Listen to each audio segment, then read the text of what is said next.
नमस्कार सांग माने आज गोटे फ्रेश रेसिपी को स्वागत करुच्ची।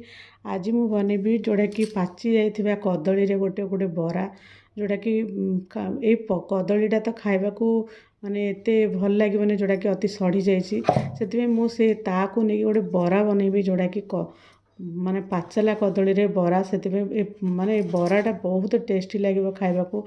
एथिरे हमर विभिन्न प्रकार माने अट्टा रे तयारी बरा जोड़ा कि हमर अट्टा ता सहित आमर क्षीर पड़ी गोटे बहुत गोटे स्मूथ गोटे बरा हम जोड़ा कि बहुत बढ़िया टेस्ट लगे। आ साधारणतः माने कदली गुड़िका तो पूरा सॉफ्ट रही था से बरा खाइबा को बहुत बढ़िया लगे।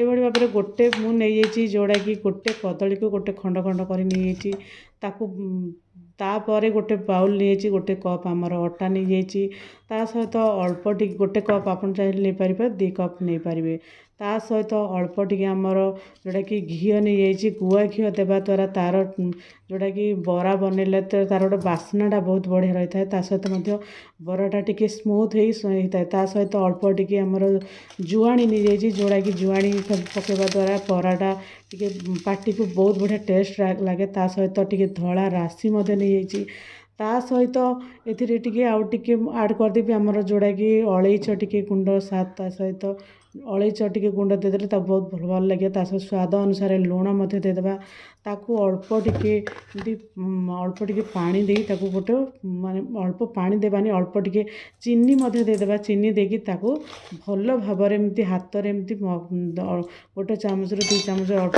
टी चीनी देकी आपण मान चीनी क्वांटिटी कम अधिका करके नहीं पारे हाथ में एमती मक्चिदेवा जोड़ा कि आमर जोड़ा कि घी पड़ी से भल भाव जमी खास्ता हो अधिक टिके कुरकुरा करने जोड़ा कि बरारे आम टे अधिक कुरकुरा करने गोटे चामच टी आमर जोड़ा कि आमर सुजी देदेबा सुजी देवा द्वारा से कुरकुरा होता है जोड़ा कि ऊपर लेयरटा टी कुरकुरा आम जमी बरारे बनाऊँ कुरकुरा लगे ता भली तापर अल्प टी खाइबा सोडा देदेबा खाइबा सोडा देवा द्वारा से भल भाव एमती फुलीज तो बहुत भल लगे। तापर ताकू भात रे एमती भल भाव हाथ रे भल भाव एमती मक्खिबा जमती कि सी भल भाव गोटे माने घी सहित से भल भाव जमती मिसी जीव देखंतु मु जेमिति हाथ रे ये करछि सेमिति भाव रे बनांतु परंतु जमती एई जो हमर अट्टार मिश्रणटा टिके मुठा आकार रहइबो से भली भाव रे करने को पड़ो माने घी मिसी ताकू घी गोटे जगार निंडा होगी रही हाथ में एमती मक्चि देवे देखु यही स्टेज रे रखिए। तापर घोल को कदली दे कदली अल्प टे कदली दे कदली जोड़ा कदली देकी भल भाव दली थी अल्प टे आमर देदेबा कौनती माने क्षीर देदेबा गोटे कदली को मुझे पकई जो खंड खंड करी कदली को पकई कदलीटा स्किप हो जाए सांग मैंने वीडियो ताकू भल भाव एमती फेंटा जमती से गोटे भल गोटे लाइट गोटे क्रीमी टेक्सचर हम जमी आमर फेणटा गोटे अलग प्रकार हम ताकू भल भाव फेणवे जमी पतला टाइप एमती पतला टाइप रही किसी समय रहीगला सी भल भाव फुलीज जेहेतु ए आमर जोड़ा कि आमर कदली मिसी से अति सहजरे टिके माने सॉफ्ट बनी जीव देखो एमती धीरे धीरे धीरे धीरे एमती भूल दूसरी यही भाव में मुझे बनाऊँगी सेमती भाव में बनइबे ता सहित एमती यही भाव में फेण भाया करेंगे टिके लटपटा टाइप करेंगे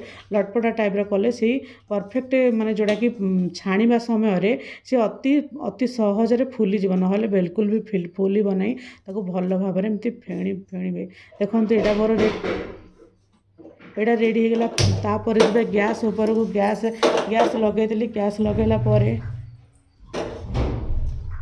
गैस रे ताको किसी रिफाइन ऑयल देदा रिफाइन ऑयल रे आमे छाणीबा यही माने कदली बरा से गैस को लगे कदली बरा बनवाई मु माने घी को माने रिफाइन ऑयल को टिके लो टू मीडियम जाल रे टिके गरम होगा को देबा गरम होला पर देखंतु एबा पाखापाखि गरम हेलानी सेपटे मु गोटी गोटी करी एमती बरा आकार छोट छोट पकुड़ी आकार बनै दोची एही भाव में जदि यही भाव में जदि बना जाए ताले बहुत बढ़िया टेस्टी लगे खाइबा को बहुत भल लगे।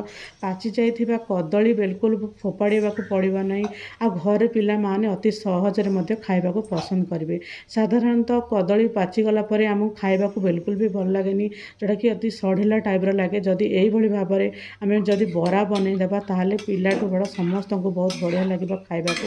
ଆଉ ଯଦି ସାଙ୍ଗମାନେ ଆଜିର ରେସିପି ଆପଣମାନଙ୍କୁ ଭଲ ଲାଗେ, ସାଙ୍ଗମାନେ ଗୋଟେ ଲାଇକ୍ କରିବେ, ଚ୍ୟାନେଲରେ ନୂଆ ଥିଲେ ସବସ୍କ୍ରାଇବ୍ କରିବାକୁ ଭୁଲିବେ ନାହିଁ।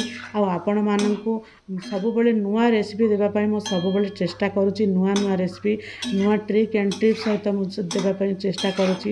ଆପଣମାନେ ସବୁବେଳେ ଭିଡ଼ିଓଟାକୁ ସବୁବେଳେ ଆରମ୍ଭରୁ ଶେଷ ପର୍ଯ୍ୟନ୍ତ ଦେଖନ୍ତୁ, ତାହେଲେ ବୁଝିପାରିବେ ଆଜିର ଟେଷ୍ଟି ମାନେ ଯେକୌଣସି ରେସିପିଟା କେମିତି ଭଲ ଲାଗୁଛି। ଦେଖନ୍ତୁ ଫାଇନାଲ୍ ରେଡ଼ି ହେଇଗଲା ଆଜି ଆମର ଗରମା ଗରମ ଆମର ଯେଉଁଟାକି କଦଳୀର ଗୋଟେ ବରା ବହୁତ ହେଇଗଲା।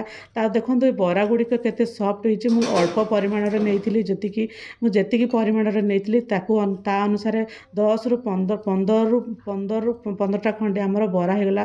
ବରାଟା କେତେ ସଫ୍ଟ ଲାଗୁଛି ଦେଖନ୍ତୁ। ଗୋଟେ ଇଏ କଲା ପରେ ଦେଖିଲା ପରେ ଆଶା କରୁଛି ଆଜିର ରେସିପି ବହୁତ ଭଲ ଲାଗୁଥିବ। ରହୁଛି ସାଙ୍ଗମାନେ, ଜୟ ଜଗନ୍ନାଥ।